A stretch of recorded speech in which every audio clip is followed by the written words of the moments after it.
Okay, so now we're doing our second video with the notorious, politically incorrect, venerable, and most holy Venerable Paññobhāsa, Oh, good. Mahatera, as Yeah. yeah, Hail Manu. wonderful. Yeah, thank you for being here. I appreciate it.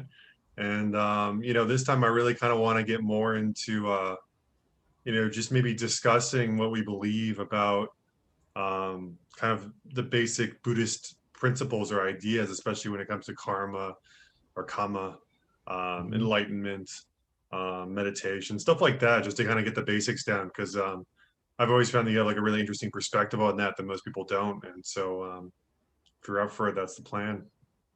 Okay, good. Awesome. So actually, I wanted to kind of start off because I was watching a lot of your videos after our last one. I kind of was just playing them always on the side when I was working, and there was Okay. one thing that I was kind of curious about. Okay, so I'll just kind of read like the question that I wrote. So it just says, so in one of the videos I watched, you said you're a conservative Buddhist because of your position on the Vinaya. However, you seem to also understand that the spiritual path is universal. Rules and observances aren't to be clung to, and that the monastic rules basically just are everything the Buddha commented on more or less, and then they made it into a rule. And then one more thing is that due to culture and less enlightened people, the teachings eventually become more and more corrupted. So with all that said, why do you take the Vinaya so seriously? Well, it's the rules of the game. I mean, it's like a voluntary thing that you join. I mean, nobody's forcing you to become a Theravada Buddhist monk. And just being a Theravada Buddhist monk is defined by Vinaya. Hmm. It's like if you become a monk, it's through an act of Vinaya. And even if you drop out of being a monk, it's through an act of Vinaya. So Hmm. it's like the rules. And I just had this idea that if I was going to voluntarily join this group, I might as well follow the rules. Hmm. So that made me relatively conservative, at least with regard to orthopraxy. Even if I'm not orthodox, I'm orthoprax. Hmm. Which means you practice as an Orthodox person more or less, even though you might not fully believe in it. Is that what the difference Uh, is? yeah, well, orthodox means you've got the straight doctrine, whereas orthoprax is you've got the straight practice. Oh, okay. Yeah, so Yeah. I can be a heretic, just a damnable heretic with regard to some of my beliefs, but at least, like if somebody asks me about, what does Buddhism say about this or that, then sometimes I have to give two answers. It's like, well, the orthodox answer is this, but personally, I'm more inclined to follow that. Hmm. So, but with regard to following the rules, it's like especially a lot of monks, they just really don't consider it to be important, or some monks that are considered to be exemplary will just still fudge on the rules. Like Ajahn Tanisaro wrote a book on the Buddhist monastic code, where he's pretty much endorsing every loophole in the books. It's like a monk is allowed to own 3 robes. Any robe other than these 3 robes, any clothing beyond the 3 robes and a belt, you can keep for no more than 10 days, and then you have to get rid of it. And Hmm. then, it's like a lot of monks now, most monks nowadays, even though they're supposedly strict, they'll just call it accessory cloth. They won't even call it an extra robe. They'll just say, well, it's just extra cloth. And then they just treat it like an ordinary robe. And yeah, there's so many loopholes. There's like even a saying in Burmese, we need that, jet that, which means if you're skillful enough at Vinaya, you can kill a chicken. So Hilarious. yeah, you just know all the loopholes for avoiding the rules, which for me is just lame. I mean, if you're going to break the rules, you might as well at least take responsibility. Just yeah, I'm not following that rule, rather than say, well, the Thai Sangha Raja said it's okay or this or that. I mean, just if you're breaking the rule, you just fess up to it and admit that you're breaking it. But a lot of them too are also kind of like outdated. Like it had to do with like scarcity. Like, isn't there something about like black wool, and it had to do with more of a scarcity issue and the value of the wool and this type of thing too, right? Where it's like, I mean, also too, I always wondered, like at the end of the Buddha's life, right? He basically said, well, all the rules that are, less important, you can disregard. I can't remember his exact words. You probably know it, Yeah, yeah, the but lesser and minor rules. yeah. So I mean, like so many of them seem like lesser and minor, pretty much except for like the precepts, and then the more intense, don't kill anyone type of rules. And I always wondered, like, is that really like what it should be now? Because obviously, especially like I was when I ordained, I was more in the Sri Lankan Sangha, and they have pretty open liberal view of the Vinaya or Vinaya or however you actually say it in reality. I don't know. What do you think about that? Well, it's you know, different people have different interpretations, and yeah, I freely admit that following the rules of monastic discipline strictly, especially outside of a Buddhist Asian country, is just really a colossal pain in the neck sometimes, just Mhm. because it's completely alien. Well, it's so hard to So know how much too is like because of the culture of India. Like if the Buddha was in the U.S., would he yeah, really make yeah. rules? Like and that's like one question that I just find it so I don't know. Like if we're really after truth, how come no one's like the lack of debate around it, the fact that it's just this and to follow it just seems so inauthentically Buddhist to me in a way, even though I also did it, you know? Yeah. What are your thoughts about that?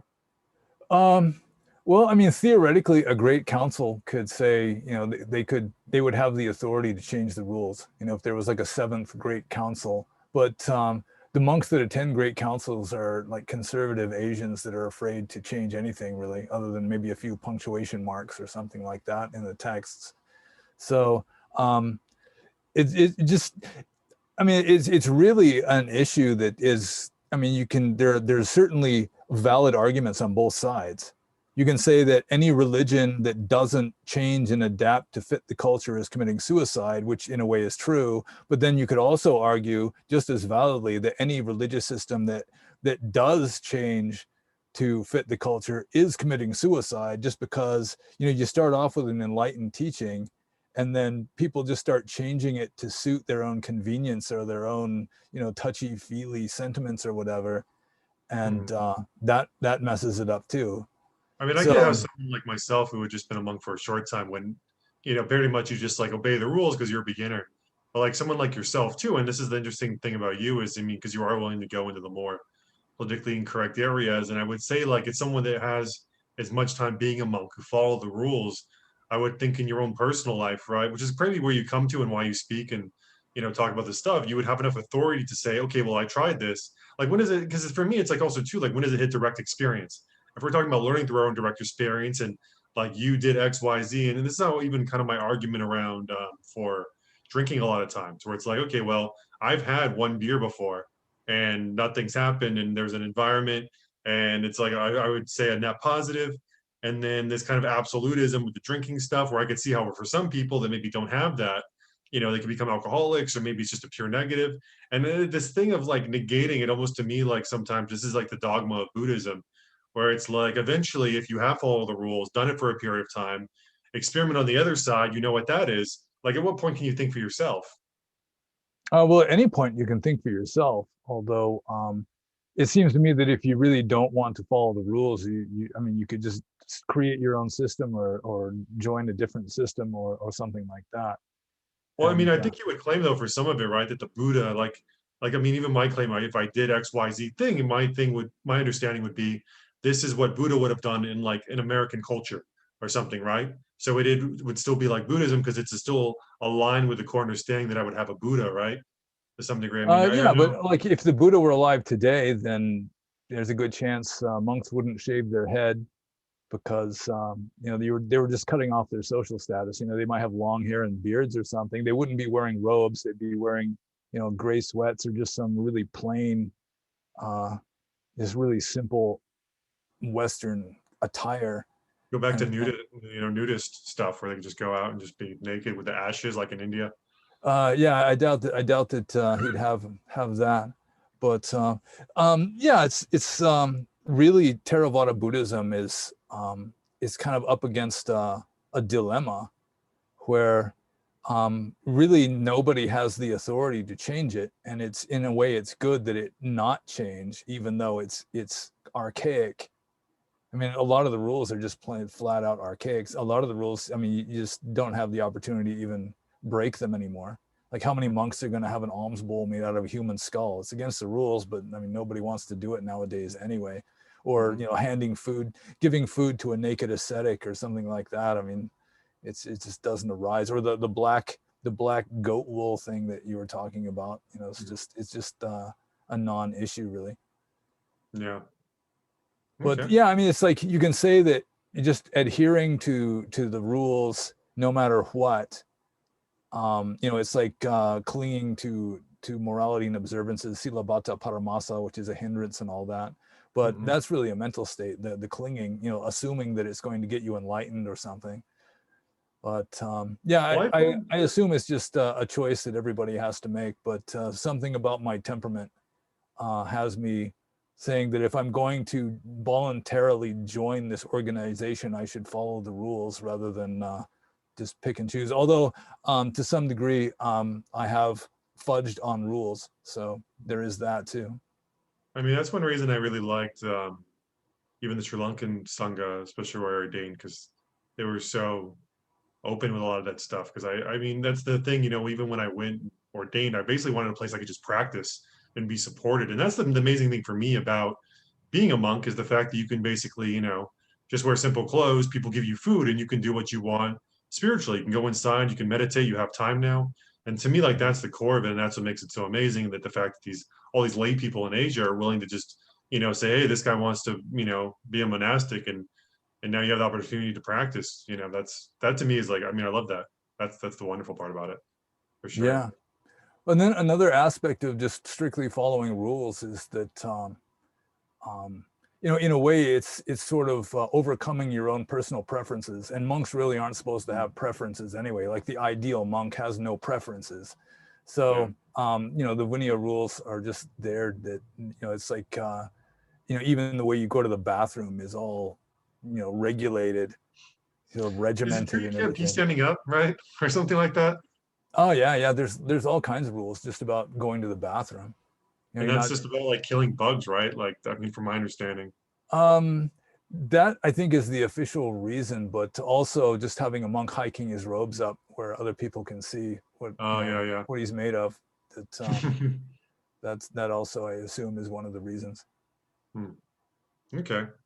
And so the next kind of topic I was thinking about talking about karma or karma. Um, you know, there's been a lot of people, you know, that I've talked to, and there seems to be just I'm surprised by how wide of a range there are of opinions on this. Because, you know, obviously the kind of basic definition is just action, and people like love to point that out, like karma just means action, but I mean, obviously it's also about past actions that flow into the present and that current actions are going to flow into the future if there's craving and attachment to them, which is going to generate this karma. So it's also too about like, you know, some sort of personal factor of karma. Then there's like different levels of karma, right? You would have like the world, the karma of maybe a world, the karma of a certain race, the karma of a certain location, of countries, I believe, has have a certain karma. Um, and then all this interplays, and you know, like the main thing was, you know, I remember someone else posted on something that I posted about can't remember. It was relating to Kama, one of my articles, and they were saying like, okay, well, if there is a tsunami like in Thailand or something that wipes out a bunch of people, to say that that was their Kama or karma is not correct. And I always thought, well, of course, everything that would happen to you would be your karma, and then also too, like a lot of this too is always juxtaposed with whether or not you should help, like the idea of karma. Whatever happens to you is your karma, so therefore I should be hands off. And if you're dying on the street, it's not my problem. And you know, I always thought that it kind of depends on your level of consciousness. So you're depending upon your level of personal development, there's going to be certain things that come up to your awareness, and you should, you know, choose in the best way possible because things are just way more complicated than help or not help, in my view. So I was just curious, especially with that Thailand example, whether, you know, if something happens to you and it's just horrible, can you just say that's their karma, and then how should you or help or not? Well, there's a lot to unpack in that. First of all, just because it literally means action doesn't mean that that's. I mean, just because the word itself, the etymology, means action, doesn't mean that that's exactly what karma is anymore. I mean, like the word understanding means standing under, but I mean that has nothing to do with that, the actual process of understanding something necessarily. So, I mean, like the belief in karma originally was something like action or even like ritual action. Like karma was like the priests had to do the specific ritual actions in order for the sacrifice to be efficacious. And then it evolved into something else. Like the Buddha was continually giving new meanings to old words. Hmm. So karma, from the Buddhist point of view, literally is cetana, or volition. So it is a mental state. It's like will, in like Schopenhauer's will, or just like the motive force of your mental states, like Hmm. the momentum of your mind is essentially what karma is from the Theravada Buddhist point of view. Hmm. With regard to the tsunami wiping out a whole group of people, first of all, from the Buddhist point of view, Orthodox Buddhism, there is no group karma. All karma is like individual, it's sort of like the argument of like the Darwinian evolutionists, where there's no group evolution. It's always like individual survival of the fittest, and then that has just sort of like a overall seeming group effect, but it's not really an entire. There's all this debate and argument going on between like the biologists over how that works, but in Buddhism it's kind of similar, where it's ultimately all karma is it's just each stream of karmic momentum of an individual, supposedly. Hmm. And is that your personal position then too? Because I would think if you have a bunch of people with personal karma and they've all done similar things, that you would get this sort of like, momentum that would appear at least, even if you Yeah, broke it down into smaller factors as yeah, individual, yeah, as group, right? certainly. Yeah, Yeah. well, yeah, if you're all raised in the same culture, you all belong to the same culture, you have like culturally conditioned attitudes, and you're going to make similar decisions and have relatively similar beliefs about things, then your karma can be running in parallel a lot. And if it's too different, then you're just going to diverge off, and next time you'll be reborn into a very different culture or some such. Yeah. And so is it their individual karma then? If someone gets hit by something or something horrible happens to you, you could say, oh, that's their karma, right? Yeah, you can say that's their karma, but that doesn't really justify any action on your or inaction on your own part. It's like if Mhm. somebody punches you in the nose, then they could just argue, well, it's your karma to get punched in the nose, but they're creating new karma by punching you. So they're creating new unskillful or unwholesome karma by punching you, even though you're just paying off an old karmic debt while they're incurring a new karmic debt by doing it. Yeah. So then the And just question kind of goes like, then how much should you get involved with all um the things? Like, there's a million and one things, right? yeah, well, not to do anything is not necessarily bad. It's like neutral. Not to do anything is like karmically neutral. But Mhm. if you want to earn merit, you want to do good, then you do good. Mhm. Monks, technically, like a monk who's really going for enlightenment, he should be shooting for like ethical neutrality. He's supposed to leave good and bad behind. Mhm. So doing good deeds is for lay people. Mhm. And that's what I used to say to Burmese monks. They'll say, I didn't want to bow to the statue or something. And they'll say, oh, you get merit for bowing to the statue. And I'll just say, merits for lay people. That's Because, hilarious. I've never heard that before. The teacher that I followed was really big on doing good deeds and merit, but it was kind of like by leading by example. I always felt like it wasn't so much for him as, whatever he did, people would also kind of follow suit. And so just out of his love and caring for lay people, he kind of, yeah. did all Or that. there's also just the ideal of like the Mahayanist bodhisattva, where you just do good all the time without identifying it as good. It's Mhm. just ordinary life for you. You're Mhm. not considering it to be good, but you just do good just as a way of life. Well, wasn't there also a sutta, I think, where you talked about like the Buddha, and they were questioning like, why do you basically do all this stuff with teaching and helping people? And then he talked about something like how if he didn't do all this, then all the worlds would collapse because it's kind of like his, they all look to him or a way. I don't know if you know what I'm talking about. I remember reading though something about that, something about the fact that the Buddha basically had to help all these people, or people looking to him would basically like it'd be like war and hell to pay on Earth almost. Um, I don't know. If he didn't do it, then if it's the karma of the other inhabitants of the world for there to be a Buddha, then somebody else would step in and take the job, I assume. Yeah. Okay. It's really complicated, and the texts say that even just trying to understand the implications of karma can cause you to go insane, and it's just like an unthinkable thing. But the universe is just so infinite and so beyond the ability to figure it out that Well, I always thought that was kind of like more on the like for any individual thing, like for even like a speck of dust to float through the air, the entire universe had to be what it was throughout all of time. So in that sense, like trying to figure out this or that, but I always felt like principles, right, could be understood. And maybe there, I mean, I would think there isn't infinite principles that relate to karma, that there would be like a certain set of principles, and that if you understood those principles correctly, you would at least have a theoretical understanding of karma. But do you think you can't even understand like that? Well, I mean, the idea that karma is volition or cetana, like the will or urge, the momentum of your mental states. Yeah, that is pretty clear cut in the texts. So that much you can understand, but all of the ramifications and implications of exactly what kind of karma is going to result from this or that, or like the tsunami question, that kind of thing.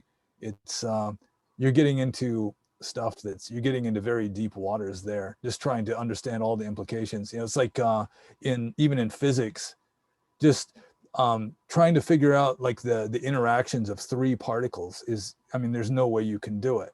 I mean, Hmm. you can they've got tricks for sort of guesstimating exactly what the forces are going to be, but just having the three particles interacting simultaneously is just too complicated for human mathematics at the present time to really deal with it exactly. Hmm. So karma is kind of like that, when you've got all these different people's karma just sort of interacting, then and all just dovetailing perfectly, where everything that I want to say, you happen to have the karma to hear it, that kind of Hmm. thing. That you're getting into like very deep waters there, and it's very difficult to try and figure that kind of stuff out.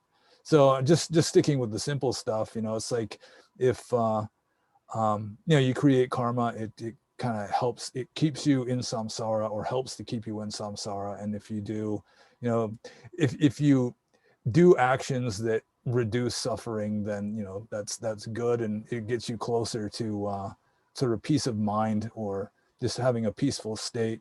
If you're doing lots of violent sort of karma that's just causing all kinds of chaos, then that's going to result in so much chaos in your own life that you're going to be so distracted by all the commotion going on, that it's going to essentially keep you stuck. Hmm. Okay. And then so like the other thing with the kind of like the karma, right, is then like reincarnation or rebirth. Because I remember like the monk, the Sri Lankan monk here, Bhante Wabalopiananda, who I spent a lot of time with. Um, he would correct me when I would ever say reincarnation. He's like, no, no, no, it's rebirth because there's nothing incarnating. It's just this flow or whatever, right? And that's kind of like, from my understanding, more the Theravada Buddhist subtlety, between the reincarnation and rebirth. But Oh yeah, yeah. It's like you got these people that are saying, no, it's not being, it's becoming, or that kind of thing. It's or it's not no self. It's just not self. But really, I Mhm. mean, it's not important. I mean, I use reincarnation sometimes, just giving Yeah, a new meaning, like Buddha was giving a new meaning to karma. I mean, my understanding of kind of like of reincarnation or rebirth is that we do have subtle bodies, and these subtle bodies collect kind of certain information, and there are imprints, right? Like I don't know if in Buddhism even we I'm not sure if there's a thing like, is there like the Akashic records or the equivalent type of thing, or is it just kind of the Akashic records are supposed to be where everything's stored, so everything throughout all of time you've ever done is stored in these records in consciousness. I mean, with does that also, is there something with that with Buddhism? Because I kind of learned about that from the Hindu side. It kind of affected my beliefs around this issue. I'm not sure where you stand on that. Yeah, the only thing I've ever heard about the Akashic records was Edgar Casey. That Hmm. he supposedly, when he was in a trance, he would consult the Akashic records, which is yeah, it's like every action leaves its trace, and you can sort of follow the footprints of these actions Hmm. to understand things. But yeah, I'm unaware of Theravada Buddhism having anything relating to that, other Okay. than the Buddha. I mean, technically, from the Theravadan point of view, the Buddha cannot see the future, even though he was making prophecies or predictions of the future. But he had such a comprehensive knowledge that he could just extrapolate Hmm. forwards into the future. Yeah, I think with the Akashic records, from my understanding, it would just be past.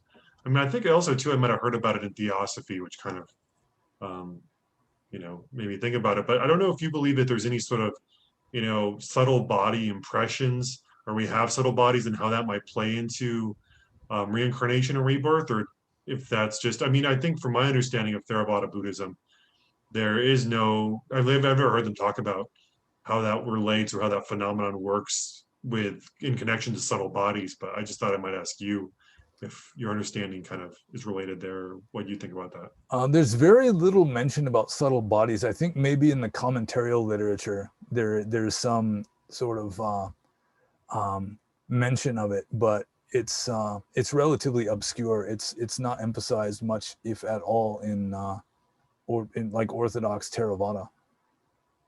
Like with regard to like dreams, like I think the Hindus would say that you use your subtle body in the dream state. I'm not an authority on Hinduism, but then again, like the commentaries are almost silent on dreams or anything like that. They don't really believe in a bardo realm like the Tibetan Buddhists do, where in Theravada, it's like as soon as the stream of consciousness is cut off in this existence, it just immediately in the very next moment has to re-arise somewhere else. Sort of like pushing down a lump in the carpet just causes it to rise somewhere else simultaneously. Hmm. I mean, because from my understanding with Theravada Buddhism, they believe that it's just a craving basically from the previous life, gives a push and then the next life starts. But then in Hinduism, it's kind of like you have this body. So it's like both positive and negative karmas are there stored in this subtle body. And, I mean, and then that would basically like come. So like even like meeting people that might help you, all this stuff would also be, something carried over from past lives. I don't know what's your understanding of that?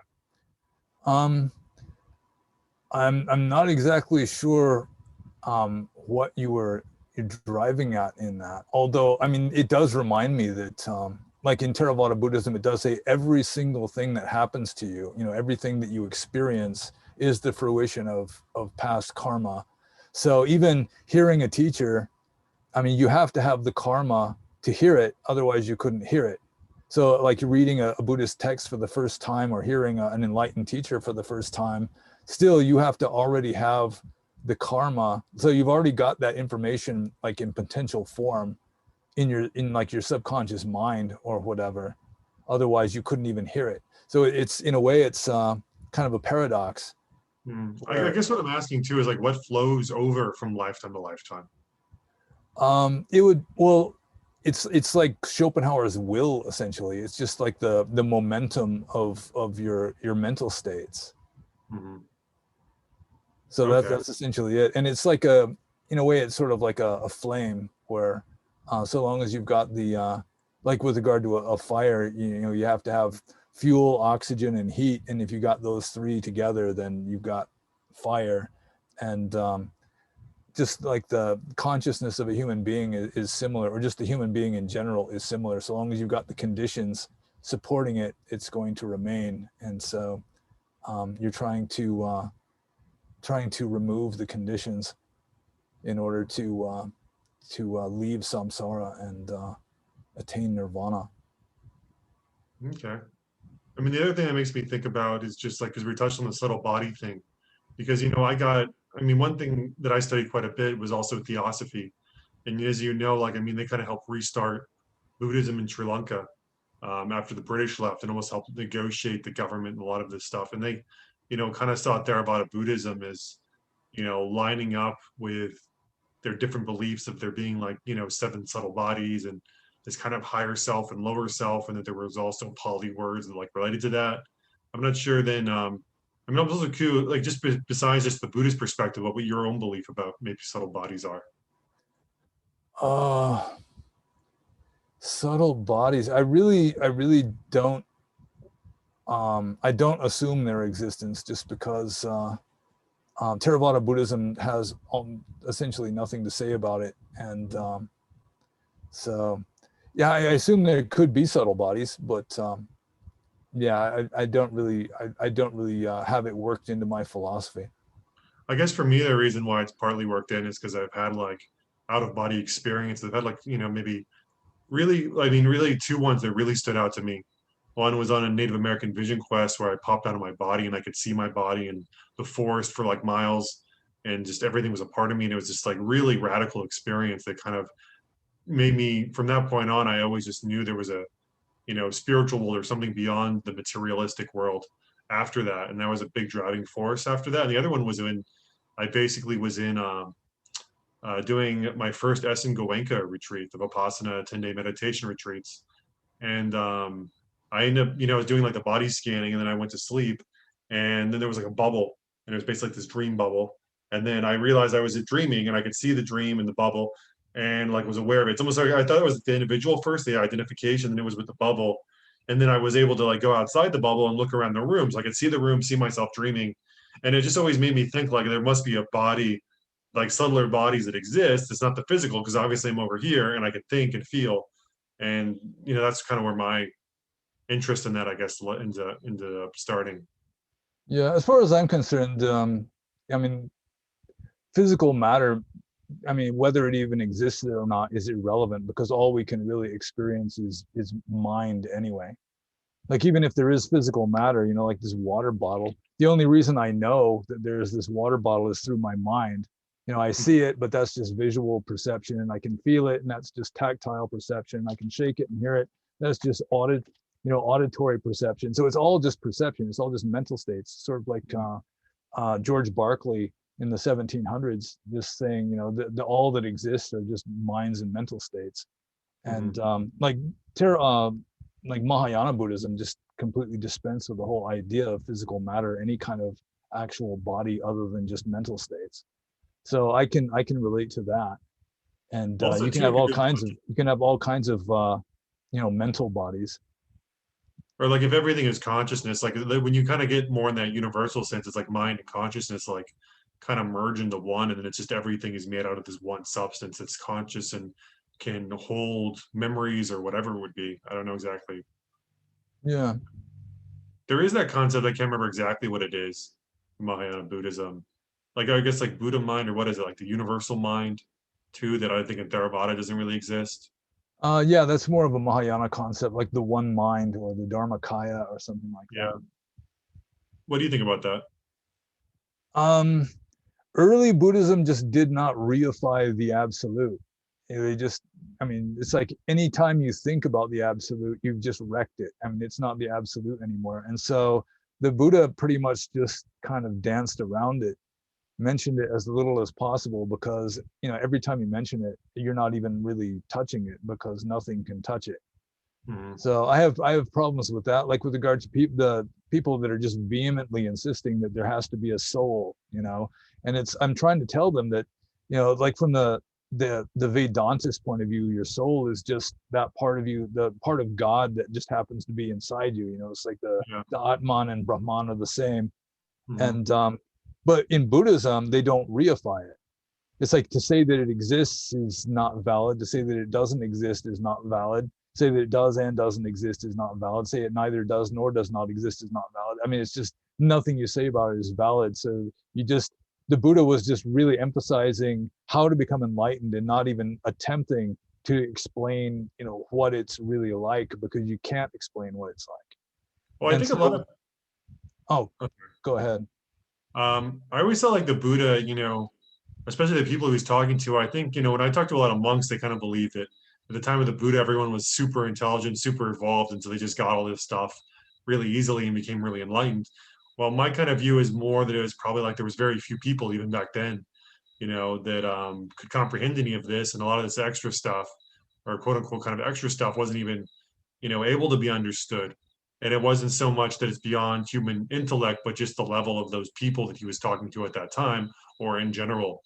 And then also too, I think a lot of it maybe just is just not as relevant. Maybe it's more of an intellectual curiosity and less related to, reaching liberation, right? Yeah, anything that can be explained is just conventional truth, whereas ultimate truth is just off the scale. It's like with regard to the philosophy of Immanuel Kant, where he says there's like two different levels of reality. You've got the thing as it seems, and then you've got the thing in itself, like the ultimate reality of the thing. And Kant was saying that you just can't know the thing in itself. All you can know is just the phenomena of the thing as it seems. All you can know is Maya, essentially. And Hmm. from the Buddhist point of view, there is a way of knowing ultimate reality. It's just that you have to go beyond all the intellect and trying to figure things out and perceive things, because it can't be perceived, because once you start perceiving it, then you're just back down to the level of Maya and seeming, and you've missed the absolute. I mean, I always felt like, a lot of this stuff was scalable, even with truth, that, you can really start to know more and more of yourself and see how that functions in the world. And then to a greater and greater degree, maybe you can draw out more and more details, because even a lot of stuff that I feel like I have a very strong level of certainty about, I think goes beyond intellectual certainty. Um, even though I think it can be easy to, fake that. Because I mean, even, I think for most people, you can't really even tell the difference between an enlightened being and a megalomaniac and someone who's just a complete narcissist, or thinks he's always right or has some whatever, it seems to be maybe, Yeah, you know, or maybe in some weird cases they're both the same person. how so? Oh, there are a lot of people that are like claiming to be enlightened. There's what, Daniel Ingram. I don't know if you've heard of him, where he's claiming to be enlightened. He's got followers that swear up and down that he's just this phenomenal being, but at the same time, he's just in some ways he's sort of like a snake oil salesman, or sort of like a sociopathic con man or something like that. And I may have just insulted people that think he's a big deal, but there's also another one. He wrote Enlightenment, the Damnedest Thing or something. It's a book like that. I can't remember. Jed McKenna. And he may not even really exist, but I mean, this guy, I mean, he's claiming to be enlightened, and he's got some really profound philosophy. He says some really profound things, but I mean, the guy is just like an egomaniac. Hmm. So I don't know. It's like at the phenomenal level, there a person, even a fully enlightened being, may have all these personality quirks and seeming flaws and everything. But yeah, I mean, at like a higher level, I mean, they may just be like completely in the moment and not identified with any of it. Who knows? So it's just like this mind-bending paradox, and it's just another one of those things that um, it just kind of breaks the mind if you try to think about it. It's like a Zen koan or something. I mean, I think there is a part where it gets resolved, but it's resolved through like intuition. Like there is this higher capacity to just know instantly like what it is, and if it's just some guy acting crazy, or if it's some guy who's so present that he can, kind of break the rules in a sense. I don't know if you consider that there's a factor of like intuition like that. Say I that th- there is, or um, I think if there is an intuition like that, it still wouldn't be like absolute. It still would be a sort of like a conventional worldly, below the highest level, below the level of, like nirvana, or, what the Hindus are calling Brahman, or the Mahayana Buddhists are calling the Dharmakaya. It would still be phenomenal. So, I mean, there can be little glimpses of enlightenment that shine through. You can talk about how like a grossly unenlightened person is just like spiritually opaque, and like a fully enlightened being would just be transparent and the light would be shining through them, where most people are somewhere in between, where they're kind of translucent with, at least a little bit of light shining through them, that Mhm. kind of a deal. And so if you want to call that light, um, like a symptom of that light, some sort of intuition or intuitive knowledge or something like that, then yeah, I could agree with that.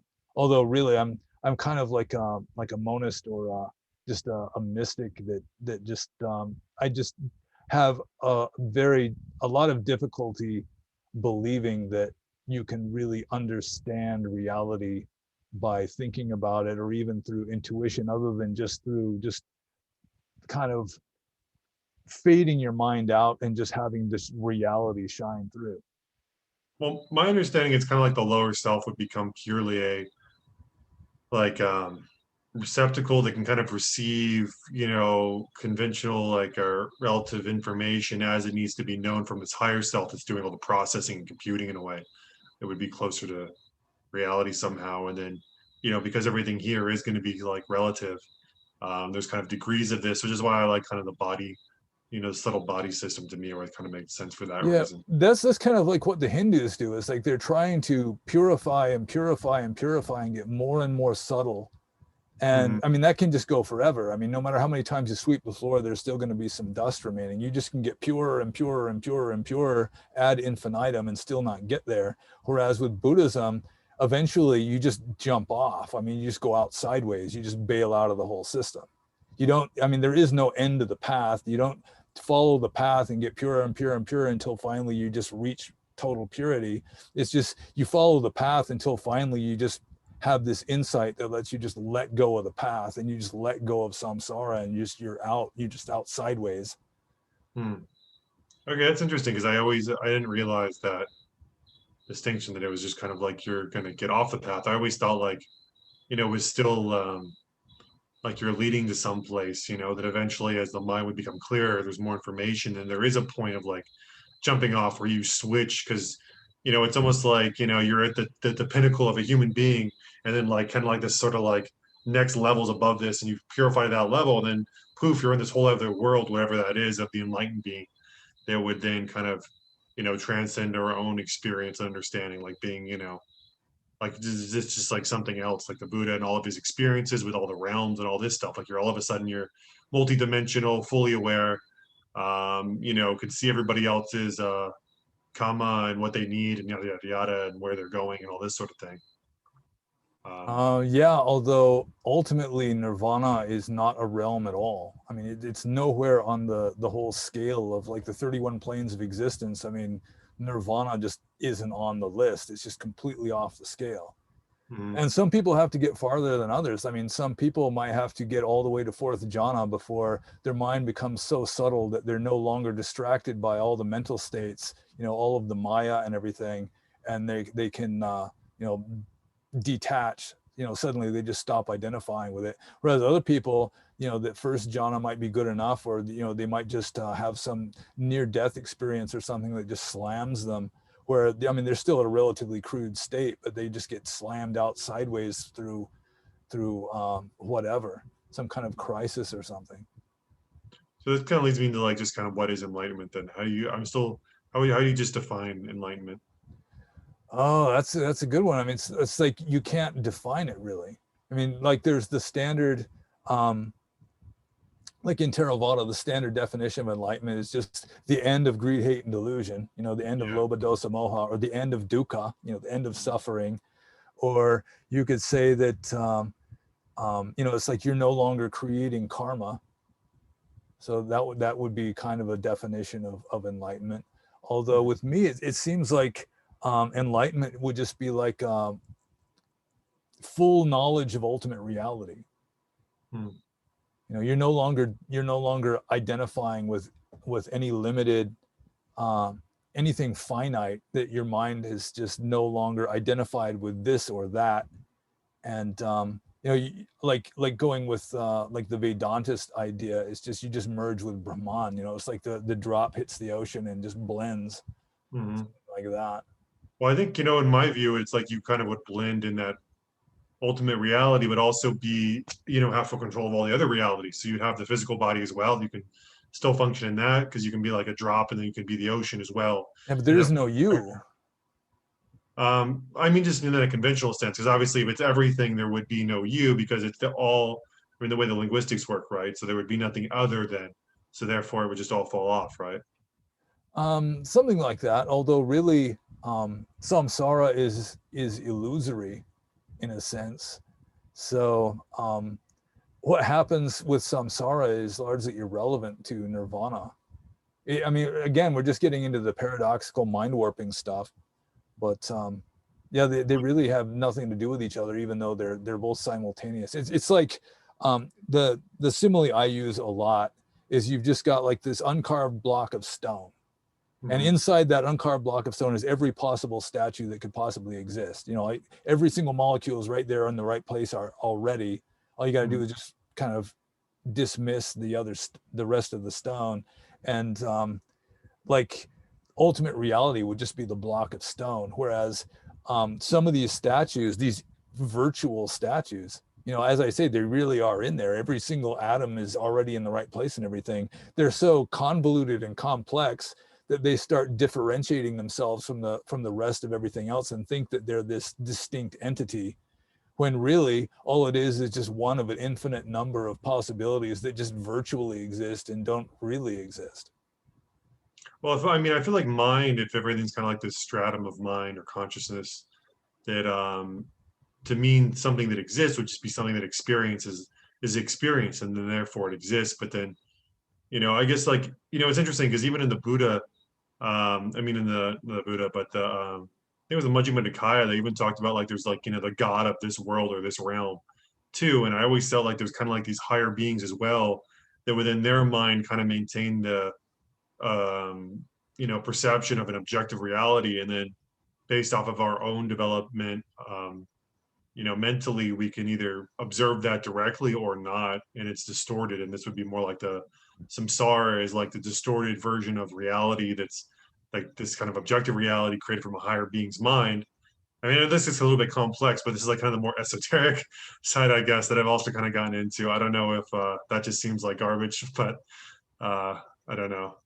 Yeah, it's like sort of like in Hinduism, you've got Vishnu lying on the big lotus blossom, dreaming of the whole world, something like that. Or Yeah. like the demiurge in a lot of the Gnostic philosophies, where you've got the ultimate reality, like Plotinus. He's got the ultimate reality, which is just completely off the scale, formless, infinite, no boundaries, nothing. And then below that, you've got like the demiurge, or like Maya in Hinduism, from which the whole world of illusion or phenomena springs forth. But that's just you're already like this quantum leap from the ultimate reality, which is just formless. Yeah, absolutely. I mean, even with like, 'cause, I was raised in a Kashmir Shaivite ashram, and Kashmir Shaivism gets into like what they call tattvas, which would be like different realms, and like the highest one, like the first level is like I am. So this is the existence. Like in the higher realm, there is nothing. There is no I am, and then like that's like the first thing that happens is this individuality, and then like it becomes more and more conditioned until eventually you come down to the realm of a human being. Is Yeah. when Yeah, I although like in Buddhism, Theravada Buddhism, you've got like the highest possible realm in the 31 planes of existence is one of the formless realms. mhm, It's just formless Brahmas. They're just pure mind. And they mhm, live a zillion gajillion years, and it's so subtle. It would probably correspond to like the formless jhana of the realm of neither perception nor non-perception. It's just as subtle as mental states can possibly get. But even that's not enlightenment, because enlightenment still is just completely off the scale. mhm. Well, if So you're it's not coming, like nirvana is the highest level, because nirvana is not a level at all. It's just completely other. yeah, yeah, that makes sense.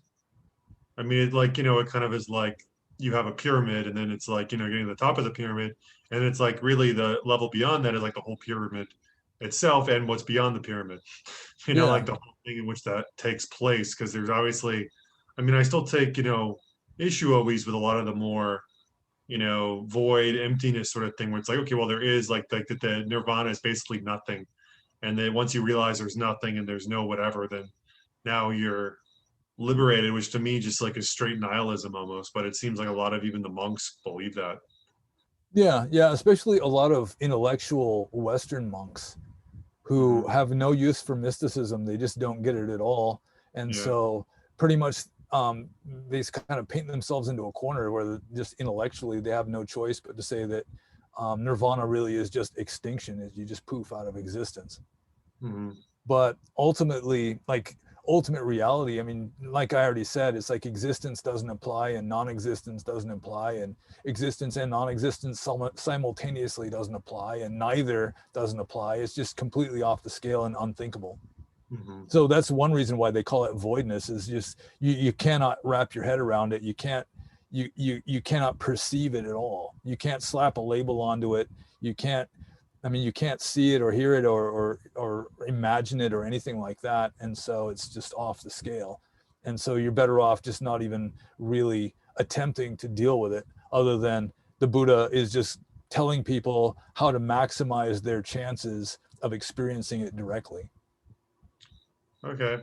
But the thing is, like, the key factor, I guess, is really like, okay, then, well, how do we get there to get to that place? And you were saying, like, especially with Theravada Buddhism, it's basically about purifying the mind, right? Craving and, you know, getting out of the cycle of craving and aversion. Sufficiently, yeah, sufficiently that you can stop being distracted by all of the mental states and detach from it.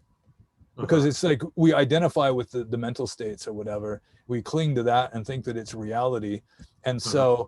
so by through morality and renunciation and then through meditation, that you're getting more and more subtle, and so that um, it's like consciousness is like water. Just going with another simile, consciousness is like water, and the mental states, the perceptions, are like waves. Hmm. And most people are just stuck at the level of waves. It's like, oh, I like this wave and I don't like that wave, and this wave is good and that wave is bad, and just on and on. They're just stuck at the level of waves, and they've got no concept whatsoever of the water from which everything is made. All these waves are essentially the same water, but Hmm. they're stuck at this differentiating this wave from that wave, and they're just at the complete level of form and not of essence. Hmm. Whereas enlightenment, you'd be penetrating through the waves and you just see it all as the same water. And it Hmm. doesn't really matter. I mean, the waves don't go away or anything. But I mean, if you're meditating, you're trying to calm the waves as much as possible so that you're no longer identified with these waves. I mean, if there's no waves to identify with, that makes it easiest to detach from the whole phenomenal system of forms and shapes and appearances and everything. Hmm. I think it's a good segue into the meditation, which I kind of wanted to get into because, like, on one of your podcasts before, you said that you were never a good meditator, but that you've always believed that there isn't. But like personally, I've always believed that there isn't such a thing as a good meditator. Just people who haven't put in the hours. I mean, those who have put in the hours and those who haven't. And I know one of the reasons that you say that you're not a good meditator is because you have a very active mind and you talk about that. But Yeah. that always kind of just seemed to me that wouldn't meditation be like the thing for you? It's like if you have a very active mind and meditation, the goal is calming the mind, then shouldn't be the thing you devote all your efforts to? It can be, and I did for many years, where I was just grinding away, and it can be very frustrating. It's like if you just have like a hyperactive mind, then sometimes meditating, it's like trying to balance a marble on the tip of a sharpened pencil. It's just, it falls away and falls away and falls away. And or like there's a sutta, um oh, I think it's in the Samyutta Nikaya, the Godika Sutta, where there's this monk named Godika, and he gets jhana and falls away and gets it and falls away and gets it and falls away till finally he just gets so frustrated that he commits suicide. While he's got jhana, because if you die with jhana, you're guaranteed of a Brahma realm, whereas if you die Uh, without jhana, there's no guarantee. So he waited until he got jhana one more time and then cut his throat. And then oh wow. he actually became enlightened while he was bleeding out, while he was Oh, dying.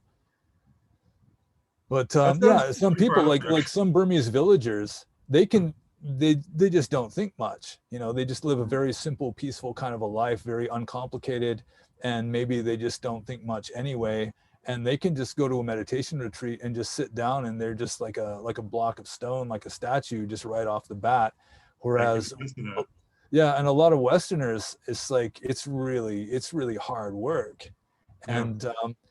and just having to go back to the ABCs again and again and again can be very frustrating. And so I have attained some relatively advanced or subtle meditation states, but it took a hell of a lot of work. And in some ways, I've thought many times that in some ways, like psychedelic drugs would be preferable, just because you're guaranteed of a result. Mhm. You take the pill or whatever, and you have a pretty good idea of what's going to happen. Whereas with meditation, you can strive for years and Mhm. still not reach the same kind of state that you get from 500 micrograms of good acid. Yeah. So I it's mean, it's really it's really like it depends on your karma, a lot of it, or your paramis, like the Burmese talk about a lot, where um, if you've just got like a really strong like a karmic momentum going, then yeah, trying to tame that. You can do it temporarily, but trying to keep it that way is it can be like a Herculean effort. well, I'm assuming there's a reason you don't just do acid all day long and hopped up on Oh yeah, mushrooms, unless you are, and I don't know. no, no. So why do you do it then? I mean, if it's really like, okay, well, I can take, this amount and I can have these experiences, why haven't you gone that route? Well, I've already experienced it. It's like I've already done where I've already gone where that can get you. And what did you Essentially. learn then? Well, I mean, early on, just taking like a drug like LSD, it was valuable, and I think most monks of around approximately my age probably have taken like psychedelic drugs before they became monks, just because first of all it gives you the insight that there's more than one way of looking at reality, that the ordinary normie way of seeing the world isn't the only possible way, and it's not even necessarily the best possible way, that there are, you know, deeper alternative ways of looking at reality that that are preferable in certain respects. They get you closer to reality. And so then generally the person is trying to, or the meditator takes up meditation as a way of trying to cultivate these better, or a better level of consciousness, or a higher level of consciousness, without having to take the drug, without having to use the chemical. I mean, what's the advantage of being able to do without the drug, though, at the end of the day? Well, the drug is Devil's advocate, temporary. by the way. Yeah, well, the drug is just temporary, you know. Yeah. It's like I can't remember what Swami it was. He says, you know, LSD allows you to see God, but you only get to visit, and then you got to come back again. So what you're trying to do is you're trying to get into like essentially endless, you know, just no beginning and no end kind of a state. Whereas like getting high or even good meditation has a beginning and an end.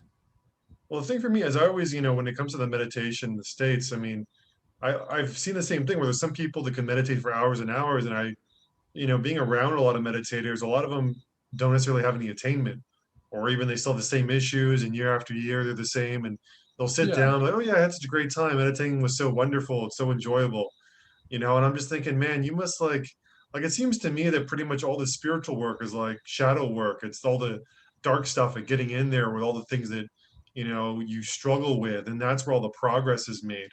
And that all this other just feeling good and sitting just seems to be like useless. It's just like more phenomenon that, you know, is pleasurable, and, you know, it's there for some time and it leaves, but it doesn't really lead to this, you know, further purification of mind that allows you to reach enlightenment. I don't know what your take on that is. Yeah, there's different kinds of people, different kinds of temperaments. And yeah, some people, they can just sit like a statue for 3 hours in the full lotus, and then when they get up, they're just as messed up as they were before. It's some people, meditation really all it does is just make them good meditators. Yeah. But it doesn't really have much of an effect on the rest of their life, because they just compartmentalize. Some people are like this, where their mind is just divided up into different compartments, and they don't have much intercommunication. So when they meditate, they just go into meditation mode, and, you know, they're just like in the meditation compartment, and it doesn't really have much effect on any other part of their mind. And then when they go back into, you know, just walking around and making noise, it has almost no effect. But with me, my whole mind is pretty well integrated, and that's one reason why it's so hard to meditate, is I don't have these compartments where I just can all I have to do is just still and silence just one compartment. I've got to still and silence the whole mind, because my mind just isn't divided up into these kind of compartments.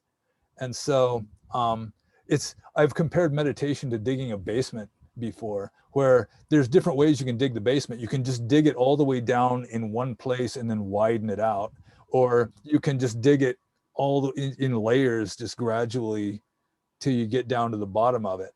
Or another example was my father used to breed Cocker Spaniels professionally.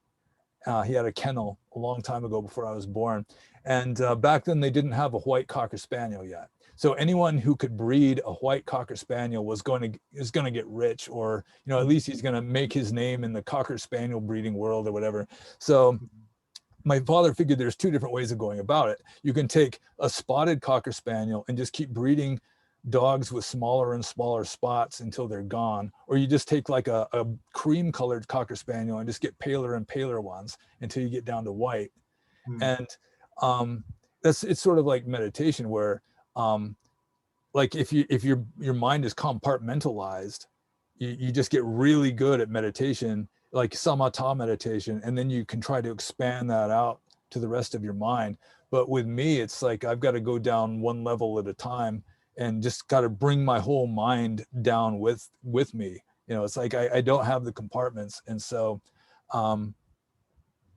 it makes it more difficult.